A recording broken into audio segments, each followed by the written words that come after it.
I've decided to remarry your sister. What? What are you talking about? Because, if I stay married to you, I can't live in that mansion. My husband easily discarded me and remarried my sister. All for the mansion worth $3 million left by our deceased father. My sister, who has always been hostile towards me, proudly flaunted her relationship with my husband. She boasted, "That mansion and your husband, they are all mine now." Well, if that's what she wants, she can have it. Given the situation, I won't hold back either. Because that house, they still don't know what it really means to inherit that house. My name is Wendy Mason, 28 years old. After graduating from university, I joined my father's company and have been working hard there ever since. To meet my father's expectations, I have worked hard since I got the job. Until then, I only thought about work, but surprisingly, I got married a year ago. Now, I am living a normal, happy married life. My husband's name is Alex, 33 years old. We met at a mixer I was dragged to by a colleague from work. At the mixer, I unexpectedly hit it off with Alex and we got married quickly after dating for 6 months. People were surprised that I, who had no interest in romance, was getting married. But I was the most surprised. Getting married after only 6 months of dating was unthinkable for the old me. But I liked Alex that much. He is an ordinary office worker like me, but there is a significant difference in our incomes. He feels inferior because of this income gap, and even after a year of marriage, I haven't been able to tell him how much I earn. Therefore, I haven't been able to tell him that my father is the president of the company, and that I will eventually succeed him. I think I should tell him someday, but surely not now. I will wait until our relationship of trust deepens before I tell him everything. That's what I thought. Then, one day, as usual, while I was working at the office, my father, the president, called me. We try not to interact much at work, so I felt a bit uncomfortable being called by him at the office. But he is not someone who would call me without a reason. With questions in mind, I went to the president's office where my father was waiting. As I knocked, I heard a voice saying, "Come in." When I opened the door, I saw my father with a somewhat sad expression. "Father, no, President Mason. Did you call for me?" "It's okay, Wendy. Just treat me as your father for now." Then, Dad.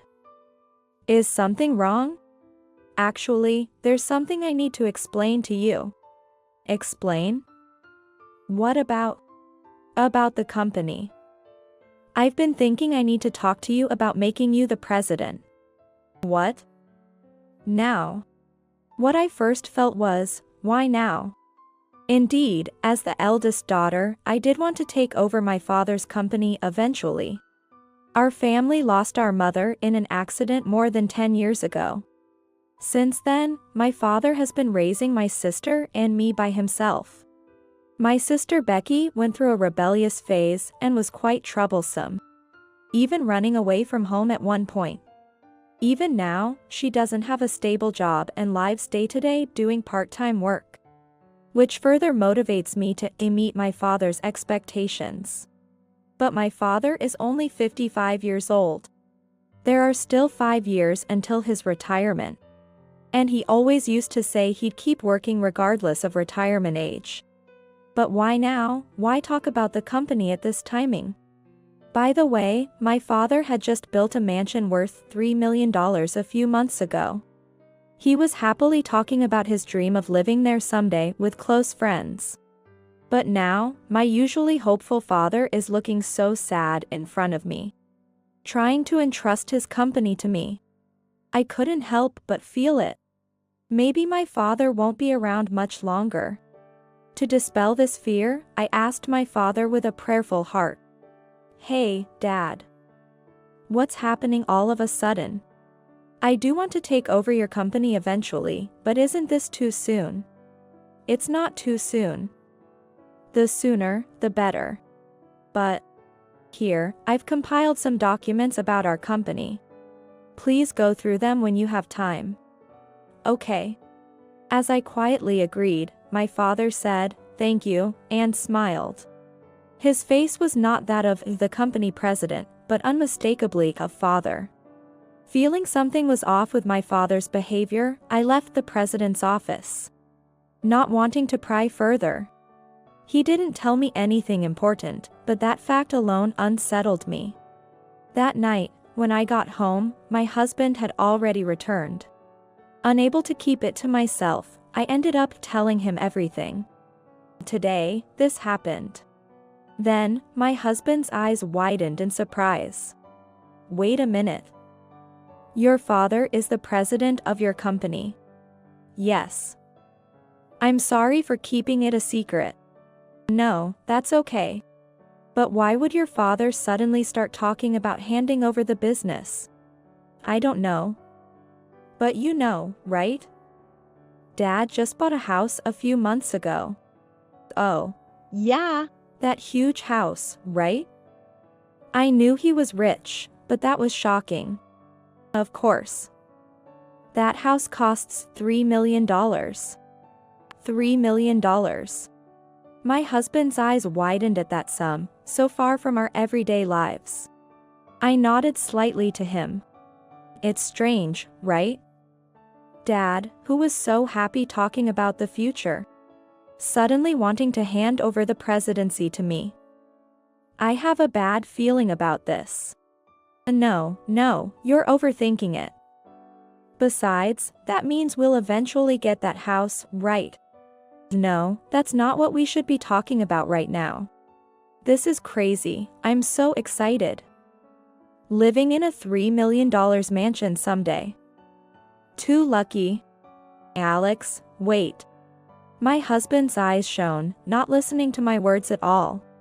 I wanted to talk about my worries about my father. But Alex was completely preoccupied with the thought of inheriting my father's mansion. It doesn't matter about Dad's house right now. I talked to Alex because I was anxious about keeping it to myself. Why can't he empathize with my worries? But maybe, as my husband says, I'm just overthinking it. 2 months passed, still concerned about my father's behavior. One morning at 7 a.m., I was awakened by a call from the housekeeper who lived with my father. The news was of my father's sudden death. It seems the housekeeper found my father collapsed in the hallway. When she arrived for work as usual at 6 a.m., he was immediately taken to the hospital by ambulance, but it was said he had already passed away. I'm sorry for the late contact. In the background of the phone call, the housekeeper's voice was close to tears. Unable to bear the rising grief, I cried out loud. I found out that a few months ago, my father had been given a terminal diagnosis. He went to the hospital after feeling symptoms, where he discovered his cancer had metastasized throughout his body, making surgery impossible. He had been undergoing medication treatment while still visiting the hospital. But the tumors never shrank. So, he decided to entrust me with his legacy. Ironically, the cause of my father's death wasn't the cancer itself. According to the doctor, it was a heart attack. If it weren't for the attack, he might have lived longer. This thought made me feel nothing but frustration. I decided to meet with my sister, Becky, to tell her this fact. She arrived 30 minutes late at our meeting place.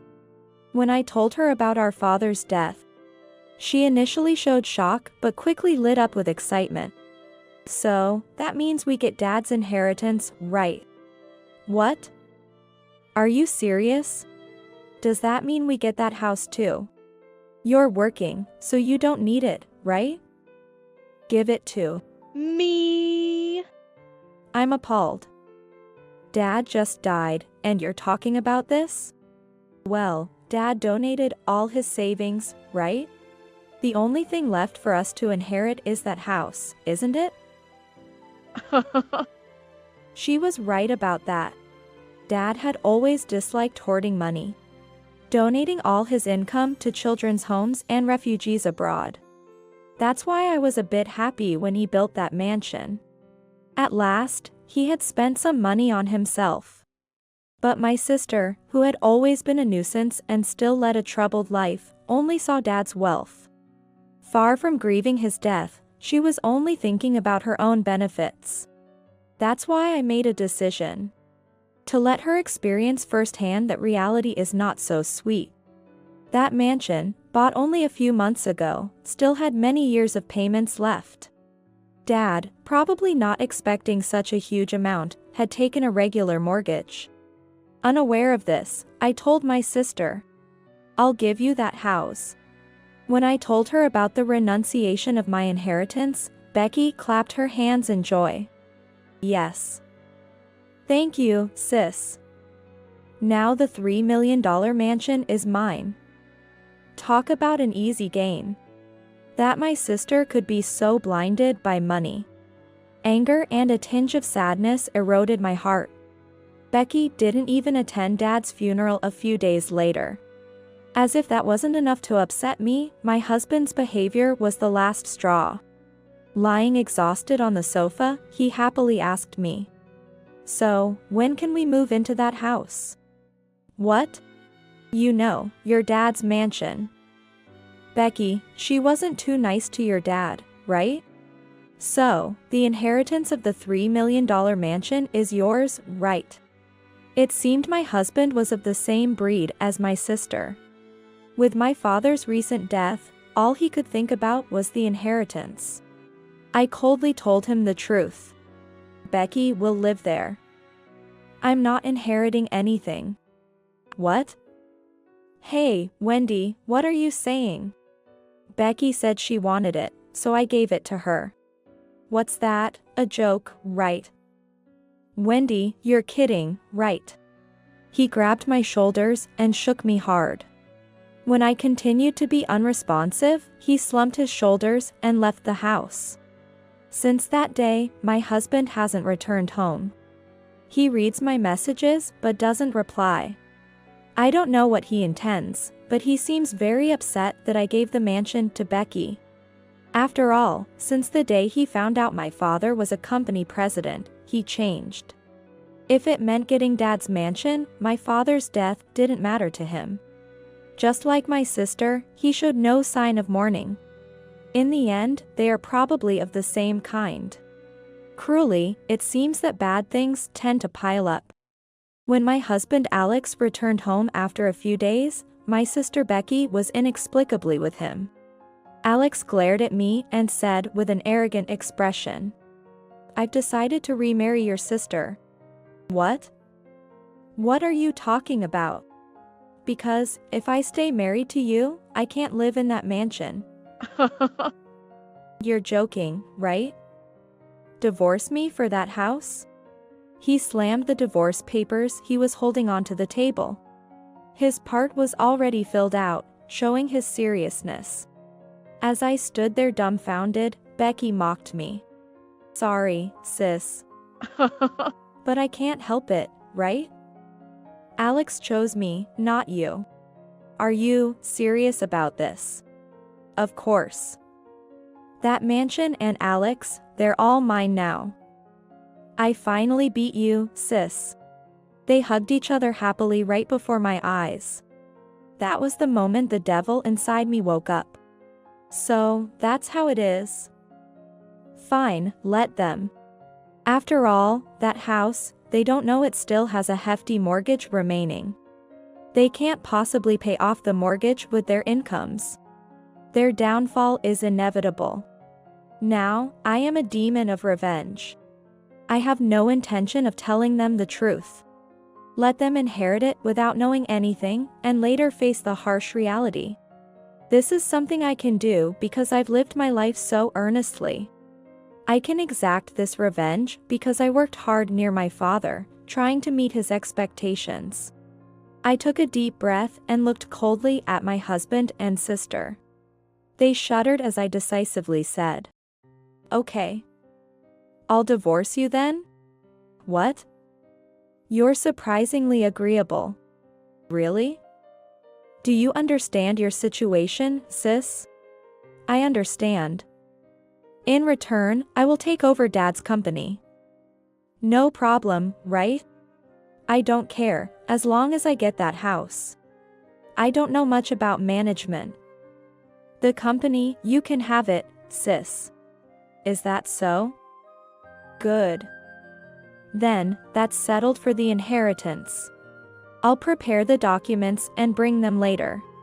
After that, I packed up my things and decided to leave the apartment I shared with my husband.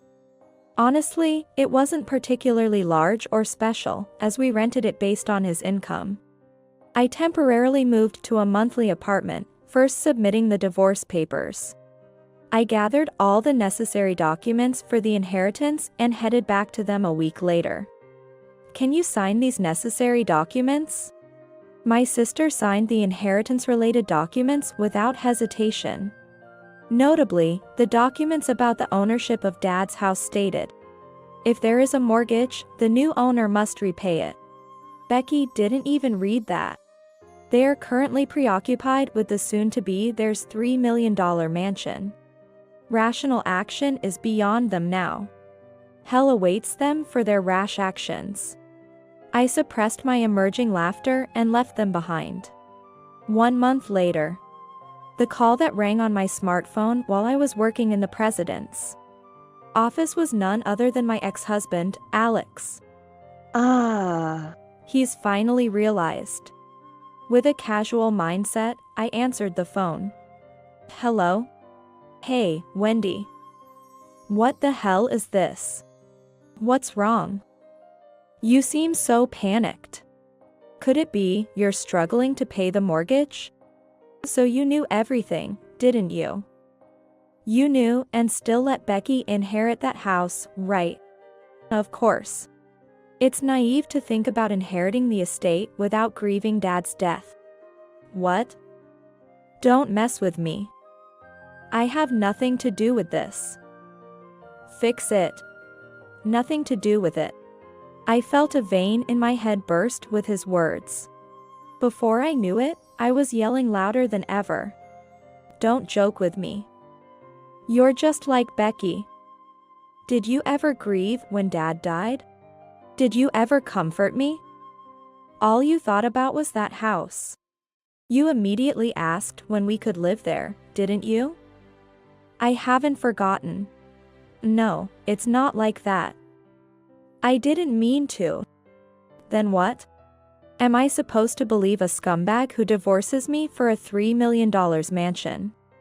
And marries my sister? That's not what a normal person does. You and Becky are just vile. The worst kind of people who'll do anything for money. Calm down, Wendy. How can I be calm? I don't care if you both go to hell. Suffer for your actions for the rest of your life. But... Wendy, wait. I cut off his voice by hanging up the phone. To ensure I never interact with them again, I blocked both their numbers. Later, as expected, they couldn't pay the loan and had to let go of Dad's mansion. Although it found a buyer, the sale left them with a $500,000 deficit.